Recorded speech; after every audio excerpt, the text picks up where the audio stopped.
So in this tutorial we're going to do a little bit more of masking using layers. We're going to use the text tool this time to do something a little bit more interesting. So I've just googled here the sea and gone into Google Images and I've looked for large size Google Images, so we've got tons and tons of pixels, and I've copied this image over here which is 2560 pixels. Heading over to Photoshop, and I'm going to go File and New, and then I'll have a new canvas which is 2560 pixels in width because it recognises what I've copied.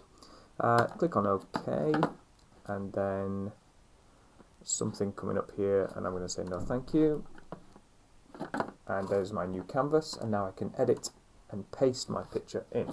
So I can see here I have my background which is just white, and then I've got layer 1 which is my C photo, and let's spell C correctly. C photo. I always like to name my layers properly just so I know what's what. And then I'm going to use the text tool. So the text tool's over here, and you remember from the last video that we've got our text tool, and then the options for that tool are across the top here. So if I want, I can choose a nice bold font. Let's go for, what's a nice bold font in here?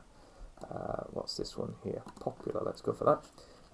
And I've got the font size here. Now yours will probably start at something like 12 points. If I just go to 72, which is the biggest size, just see what that looks like. Yeah, that's not too bad. I've just noticed that the colour is not quite right, so I'm going to change that colour to black. Just make sure that I've got the black colour there. That's good. And I'm going to go much larger than that. Let's go for 700 pixels. That's not bad. Remember, your black arrow over here allows you to adjust where that's going to be, but it's your text tool that allows you to edit the text. And I'm just going to, what word would go with this picture? Let's go for the word calm, because it looks like a very calm picture. Yeah, I like that font actually, that's nice. I'm going to put the word calm in the middle there. So now I can see that I've got the word calm, which is my text layer. Then I've got the sea photo, and then I've got a white background. And what I'm going to do is I'm going to do something quite strange now, which feels different to how we did the last one.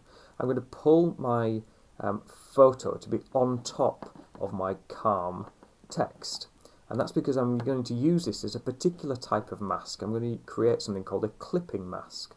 And when I do that, it means that it's going, you see a little arrow here, it's going to combine these two layers such that it cuts out the word calm using wherever my text was.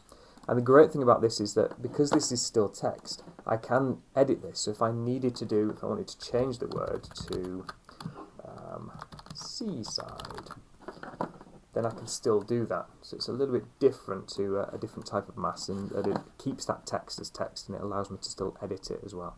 So there's a little trick to be able to do some really nice text using a clipping mask, and this little trick of putting your photo on top and then using the create clipping mask option when you right click on there. Have a little go at that yourself.